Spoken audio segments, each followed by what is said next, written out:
Изградба на градинки, реконструкција на училишта, нови спортски сали, патна инфраструктура, водоводни и канализацијски мрежи, решавање на децениските проблеми на граѓаните. Градоначалниците спремни за реализирање на проектите со кои аплицираа за владината помош. Првите луѓе на локалните самоуправи го поздравија чекорот на владата кој според нив ќе придонесе за вистински развој. Тие велат дека ова е показател за партнерскиот однос на владата кон општините и генерално кон граѓаните, а вакво освежување е потребно поради ограничениот буџет кој го имаат општините. Премногу значи за општините, помош која што не се случила од ваков обем да биде дистрибуирано, односно алоцирани средства до последното населено место во државата. Во Кисела Вода имаме 5 исклучително значајни проекти, од кои што двата се доградби на постоечки училишта. Останатите 3 проекти се однесуваат на инфраструктура, од кои што едниот е уредување на речно корито на Мала Рада во Драчево, значаен проект кој што откако ќе се реализира ќе донесе заштеди на општината од аспект да не мора да се чисти речното корито секоја година, но и побезбедно ќе биде, ќе има пешачка зона за нашите сограѓани и така натаму, а останатите 2 се реконструкција на постоечки патни правци.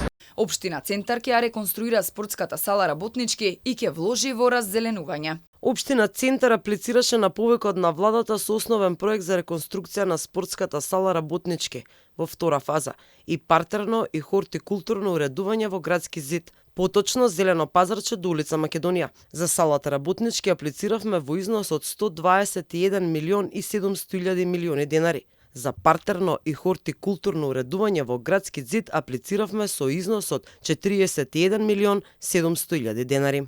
Градоначалникот на Газибаба е дециден дека ова е историски важен проект за локалните самоуправи.